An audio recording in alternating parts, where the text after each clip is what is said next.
I was asked by the Plug and Play team to share with you this afternoon some of our experience. We've been engaged here in Silicon Valley since October 2016, and I received a call from one of the Plug and Play associate at the time. And you know, like probably many of you, I get a lot of phone calls every day for people trying to sell me stuff. And I don't know why that day I actually pick up the phone, and I realized the person talking actually did a very good pitch to me. And I didn't know why, but now that I've been here for a while, I know why they're very good at doing pitch for company. And I actually have never been to Silicon Valley before that day, just because I just had no reason to have some type of business running in California. So I did come here in October 2016, and I went through the process that most of you are going through, you know, the selection day, engaging with a startup, and that's really when we started our activity. If at that time you would have asked me what was the goal, I really did not know. And if you think about how we run a lot of our project today, a lot of our digitalization projects, they always start and we have an objective in mind. But you all know that when you get to the end point, the outcome is different than what you expected. Because the world is changing very quickly, because very often you pivot and you get up with something else at the end. And so what I want to share with you this afternoon, and together with some of my colleagues, is a little bit about the journey and what we have done to get to here. So I hope you enjoy the talk, and that you can learn from some of it. So first I would like to have a very short overview about our company. Most of you probably have never heard about our company, so I want to spend some time to frame the discussion and for you to understand where we come from and the type of culture that we have in our company. Then I want to take you through our journey of digitalization. That's going to take about a half hour. And then Mike Adams will tell you about our corporate venture approach. And then I was asked to talk about the Incube program. The Incube program is a program that we started early this year that we're running here at Plug and Play, and seems to be very interesting to many. So I want to share with you why we're doing that project, and you will witness firsthand the outcome of that program. And then we have Eric. Eric will talk about some of the project that we have doing in one of our business unit, a project of how we are completely changing the way we develop product with some of the large OEM. And then a conclusion. This will take about a couple hours, and then we will stay here for more time to interact with you. If you would like to have more details with me and my colleagues, and also some of the startups that we've been working with are here, and will be welcome to engage in more discussion. So I've been working for this company for about 20 plus years, and my job at Mann Hummel is technology, and I do everything from the internal innovation. So I have a group of engineers and scientists looking at material science, new technology, and try to invent new product, all the way to finding startups that can bring technology to us, and everything in between. At the bottom part, you see corporate venture. This is the new part of the activity that we've started since 2016. And we do several things. Either we work with startups, so we're using their technology. We have commercial agreement with them, proof of concept, or we take an investment position. And I2M is actually one of the startups that we have created to spin off one of our technologies. So we have I2M in US, in North Carolina, and we are right now creating an I2M in Germany as well. So a little bit of the company now in numbers. It's a privately owned company, two family Mann and family Hummel. 21,000 employees, 4 billion euro sales, 77 years in operation, 80 location, a lot of work on technology and patent and innovation. We have about 3,000. And the numbers that you will remember out of all those numbers is that we sell 24 filters every second. So every second we sell 24 filters. And the numbers at the bottom of the screen is how many filters we sold since I flip up that chart. So I'm going to leave that numbers a little bit longer so we can finance a little bit more of our technology. So our company is structured into two main divisions. The transportation business, for the last 77 years, we've been really a hybrid between being an automotive supplier and being a filter company. And about 8 years ago, we really look back at who we are and where we need to be. And we really decided that actually we are a filter company. So we enjoy that leadership position with the automotive business. You know, those 24 filters every second, they go in cars. Every single of the cars that you all have and drive, I am 99% sure that you will have at least one of our filters in those cars. Even if you drive a pure electric car that has no engine in it, you have one of our filters in your car, and you don't know about this. So that's the area that we are very dominant. But the life science and environment is a new division that we have created that is actually hosting all our new businesses. In those businesses, we work in area like water filtration, like industrial air. So we would do filters for a building like this one. We do air filtration for airports. We do filtration system for hotels, office buildings, and so on. So fairly small division today, but it's the fastest growing. And this is the one where we are investing a lot of our technology today. Digitalization is also into that business.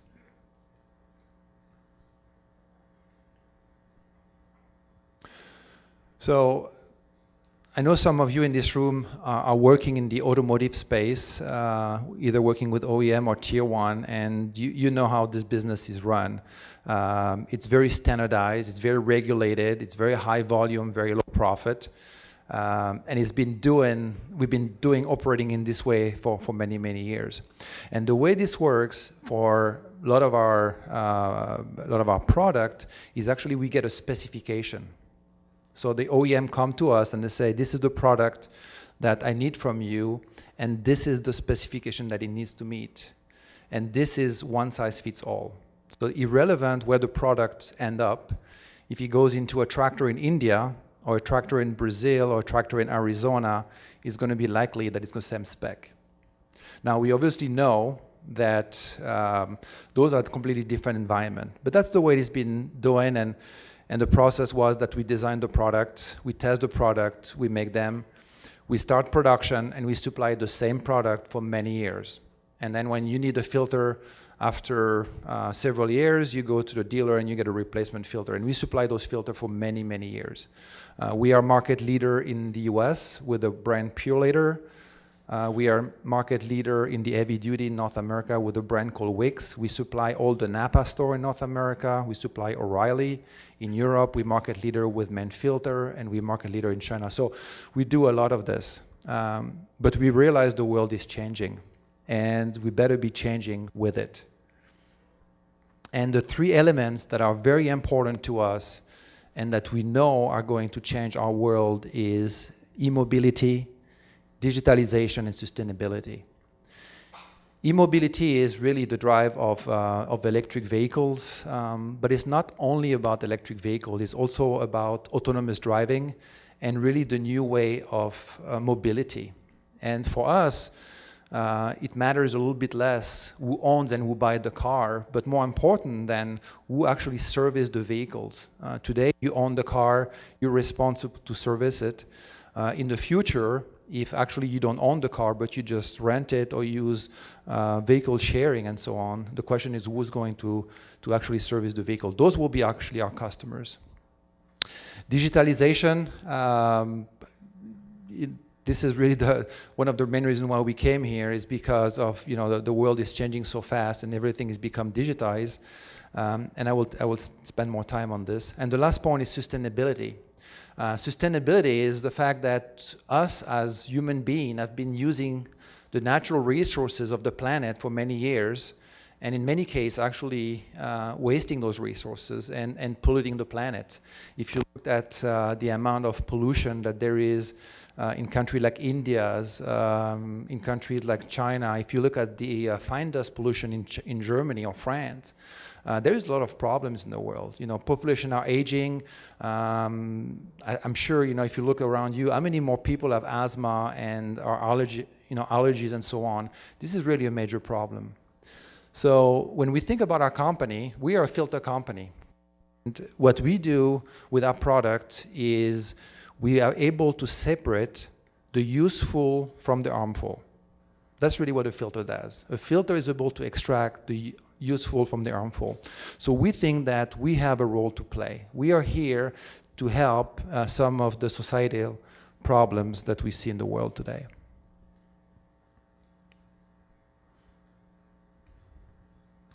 So I will go through some of those today together with my colleagues. So the focus will be much more on venturing and technology, talking about the InCube program and corporate venturing. So let's talk about digitalization for a second. I mentioned to you earlier that we've been working in the same manner for about 70 years, looking at those specifications. In fact, the product that we sell today, those 24 filters every second, they're actually pretty dumb. They're pretty dumb because, I mean, they're well made and they're good quality, but I put them in a box, I ship them to a store, somebody grabbed them, put them in the car, and I never know how they're used. I never know what they're going through. I never know when they get changed. And we really believe that digitalization is going to change this. Digitalization is going to change this because we believe that by combining smart sensors, by combining artificial intelligence, machine learnings, we actually are able to create products that are smart. My vision is to have our products going through their journey, through their life, and talking back to me and telling me what they're going through, what our customers are going through, and when they're ready to be replaced, that actually they call us and say, change me. That's really what the vision is, and we are getting pretty close to that today. Most people don't care about filters. I'm sure if we take a poll of the audience today, you don't care about filters. You don't want to buy filters, you don't want to see them, you don't want to touch them. If I would ask you, when was the last time you changed a cabin filter in your car? You will say, what is a cabin filter? Ask my mechanics, I have no clue. So what is the job we're trying to do? Well, the job we're trying to do is actually not to make or to sell a filter. The job we're trying to do is really to enhance the productivity of our customers. A lot of our customers are buying the product because they have assets. They may have a tractor, they have a mining truck, they have a bus, they have a train. And what they care is how productive they are. And our job is to make sure that the assets that they are working really stay up and running. If I look at the second job that we're trying to do is to really create better product. If you take the example of the tractor between India and Brazil and the US, if I'm able to have this filter talking back to me and telling me what is it going through, I can probably design better product in the future. I probably can understand that the tractor running in India actually need a different product. And this one-size-fits-all concept actually doesn't work anymore. You know, ideally I could tell Saeed that the air filter he's using in the NVHT right here behind you actually are probably over-engineers. And they're probably costing him more money than he needs to spend because the air quality in here is actually pretty good. And there's only one type of filter for this HVAC. So ideally, we would like to really, again, help our customers, be more productive by engineering better product. And the last piece is about protecting people everywhere. This is about looking at the environment, looking at pollution, and really playing the role to be the one to bring the solution. So I want to show you one of the first example. This is Sensit. Sensit is actually not a filter. So now I've been telling you for the last 20 minutes we're a filter company, and the first product I show you is not a filter, so you're going to say, what's this guy talking about? This is actually a device that connects to the filter system. This product goes into some very expensive equipment, like a mining truck, a tractor, a bulldozer, engines that actually operate in a very dusty environment. And our customers need to have those machines running 24/7. Those are a very expensive asset. If you run a mining truck into a mine, you better make sure this asset is running as much as possible, and you cannot afford to have downtime. The problem that our customers are having is they have no clue to know when the filter is full and needs to be changed. And this is really incredible. In this day and age, they have no way to look at it. The only way to do it is to crawl on top of the engine, open the lid, look inside, and look at how much dust there is. So what do? They do this every so often, as good as they know. Often they take it out. They don't want to buy new filters in some cases. They actually clean it, put it back in the machine, run the machine. 61% of our customers have engine damage because of dust ingestion.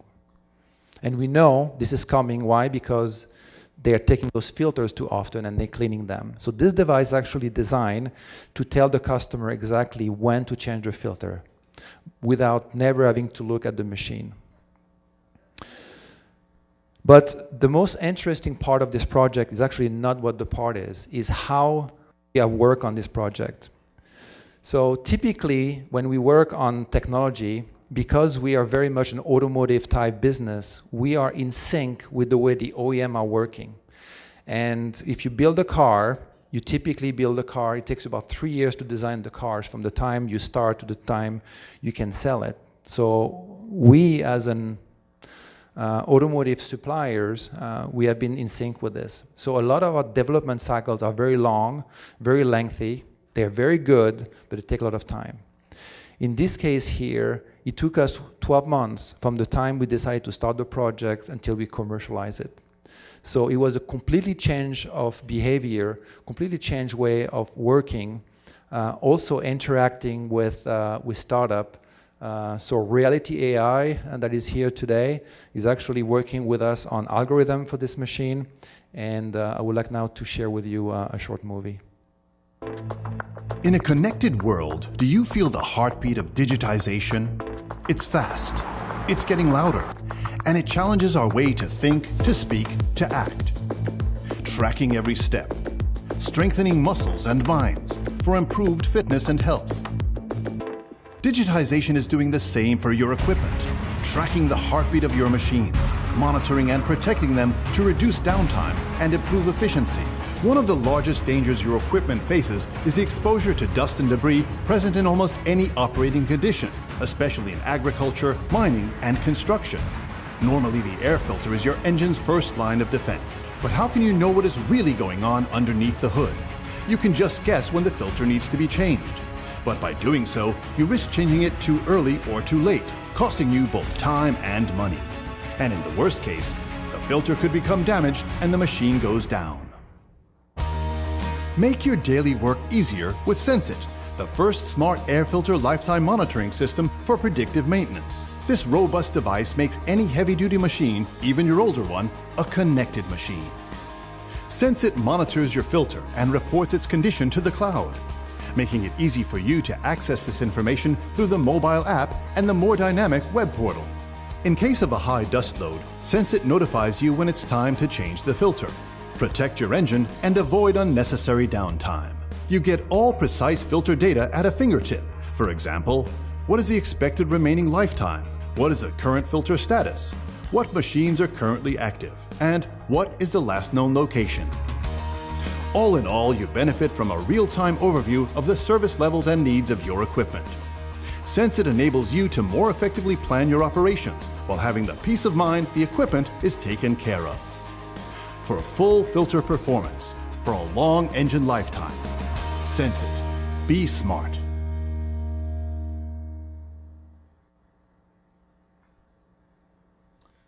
So I was telling you, those are a big truck, right? Those are multi-million-dollar vehicles. One engine on some of those vehicles are probably $30,000 to $60,000. So if you lose an engine, it's very expensive. So, in fact, some of our customers that we visited, they actually budget every year engine replacement into their OPEX. I mean, how crazy is that? So they know they're going to damage the engine, and yet they send their guys to clean the filters. So we hope this product will really help them to do a better job. And before I go to the next one, if you think about development of digital product and you think about the concept of running lean, it is really about customer obsession, which is about the focus. It's about speed, and it's about learning. And the way we are at Mann Hummel taking those three concepts is customer obsession, speed, and innovation. And a lot of the things that you're seeing today is really to try to push those three elements into our product. The next one here is called R-Air. R-Air really went through the same process. It took about 12 months for us to develop this product. I was here about a year ago looking for a company that was providing air quality monitor. We are working very closely with a company called Chemisense. They're here also today. We're actually using some of their device, and we actually launched this at CES this year. So what is R-Air? R-Air is actually three elements. The one, if I want to provide a good clean air into a building, I need to do three things. One is I need to know how good is the air quality. The second is I need to be able to improve it. And the third piece, I need to maintain it over time. There is a lot of work being done to provide information about knowing. So there's a lot of article in the press about the problem of air pollution, either outside or inside the buildings. So we don't intend to do a lot of things in that area. A lot of companies are very good, and that's why we want to work with partners in this area. But the middle part is really where we have to play a role, because knowing that the air quality is good or is bad, and if it's bad, then somebody has to do something about it. Just to tell you and showing you an app that is red and telling you the air quality is bad, I need to give you an option. And the option is to provide a way to actually filter the air. This is our competence. I've been mentioning we are very good at removing the useful from the harmful, and so our role is to come up with our technology from the automotive space and apply it for building. So we are producing air filter for air purifier. We're actually producing and supplying air purifier today, and I tell you, the filter that you have in our device are probably the best in the world, and we are very proud of this. And then Manage is actually the digital platform to help to monitor and to maintain the system over time. Because if you own a building, you want to make sure that it's not just the day I show up that it's good, but it's going to be good for the next 12 months, and all your employees and all your tenants are very pleased with the quality of your building. Another example is called the Fine Dust Eater. The Fine Dust Eater is actually a technology platform that gets mounted into a car. You see on the roof of this car, you have this white box. This is actually a special design filter that is designed to collect fine dust in the cities. And as you drive this car, you actually collect some of the fine dust that you have in the air. Sounds quite crazy as a concept, but it's becoming very popular in Germany today. The other technology that we have in this vehicle is we have a filter for the brakes of the car. 80% of the fine dust generated by cars actually come from the brakes when you brake, with your car. So this whole story about, diesel engine and gasoline and the pollution in the city, and the fact that we plan to ban internal combustion engine and use only electric cars, well, you still will need a brake to slow those cars down, so you will still have some fine dust emission. One company in Germany called Street Scooter is a company that produce electric cars, electric vans, and they are actually been selected by the German Postal Service together with DHL to actually deliver mail in Germany using pure electric cars. And they came to us and they say, we love your concept, we want it. And so this year we are going to supply about 100 of those electric postal delivery service in Germany. So not only they are pure electric, but actually they're actually cleaning the environment as they drive through. This concept is really a technology platform. We're actually deploying stationary unit as well. If you think about area like train stations, metro stations, downtown of cities, we are in Germany, in Stuttgart. We actually, the pollution in Stuttgart is actually pretty bad, so we're deploying some of those. So very interesting concept. You see where we can use our technology, our core technology, to address market needs. But again, very similar to the two other projects, it's how we are actually developing those projects. Those projects are not following the standard process, because if they would follow the standard process, we will engineering perfection forever. Now, we are a German company. You know, we like to engineer things until everything is in place. So I have a little saying to the engineer, it's 80% now or 100% never, you know. So let's get moving. So very interesting project. Using Agile and Scrum, first time ever, those German engineers actually were exposed to those methods. So it is really about putting brain into filters. It's about combining the latest in technology of sensors and artificial intelligence together with our core competence to address the market needs. But it's really about changing the culture of the company. It's really about how we work in a different way. And a lot of you in this room, you know this because that's why you operate. You've been doing this for a long time. You've been setting up those startups. For a large corporation like us that have been in business for many years, not being exposed to that is something very new. So it's a big cultural shift. It's not happening everywhere in the company, I have to be honest with you, but it's happening in some places, and we have some quick wins, so we're very happy with that. One of the key elements of this, and we realize this, is in the past, we always invent everything in our buildings. And one day we realized that there is also smart people outside our company. So that was a wake-up call one day, and since that day, we actually realized that we better be working with others, because if we work with others, actually we can be much faster. And digitalization, there is no way we can create those smart filters without partnering with company, partnering with startup, partnering with other corporation, because we would be much too slow. The shift of technology, the shift of core competence is too great. And the companies that are not able to do that shift, they're not willing to open their innovation process, they're not going to make it. And with that, I would like to invite Mike to talk about exactly that point, how we work with startups and how we work with a company like you to help us out.